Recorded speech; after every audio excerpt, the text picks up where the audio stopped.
กระทรวงป้องกันความสงบได้จัดกองประชุมสรุปการจัดตั้งและเคลื่อนไหวเวียกงานส่งเสริมความก้าวหน้าของแม่หญิงประจำปี 2024 และทิศทางแผนการปี 2025 ในวันที่ 8 พฤษภาคม 2025 เป็นประธานโดยพลตรีปริญญาเอกสุวรรณีศรีสุภาพมีไซ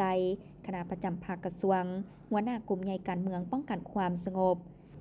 ทั้งเป็นประธานคณะกรรมาการเพื่อความก้าวหน้าของแม่หญิงและแม่เด็กมีคณะกรรมาการเพื่อความก้าวหน้าของแม่หญิงแม่เด็กกระทรวงป้องกันความสงบห้องว่าการกลุ่มใหญ่กลุ่มกองบัญชาการวิทยาคารและคณะรับผิดชอบเข้าร่วม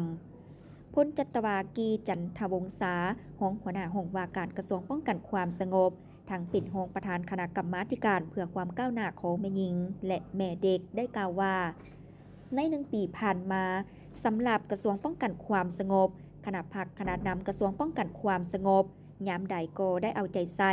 จัดตั้งผันขยายแนวทางนโยบายของพรรครัฐบาลในการส่งเสริมความก้าวหน้าของแม่หญิงความเสมอภาคหญิงชายอยู่ในความรับผิดชอบของตน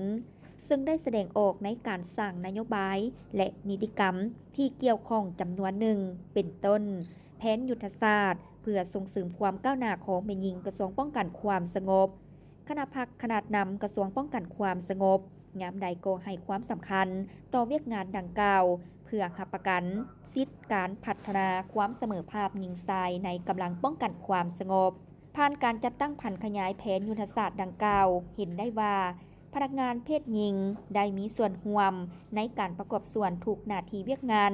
ซึ่งแสดงออกในการเก็บกำสถิติในแต่ละปีพนักงานเพศหญิงได้ถูกสร้างบรรจุและซับซ้อนเขาในตำแหน่งขั้นตัดสินปัญหาสำคัญหลายขึ้นได้รับเงื่อนไขไปยกระดับวิชาเฉพาะทฤษฎีการเมืองทั้งภายในและต่างประเทศเป็นจำนวนหลวงหลายสำหรับทิศทางแผนการในต่อหน้าจะสู่ซนหันเอาเวียกงานส่งเสริมความก้าวหน้าของแม่หญิงความเสมอภาคหญิงชายในกำลังป้องกันความสงบโดยเสื่อมเข้าในแผนการแผนงานของแขนงการ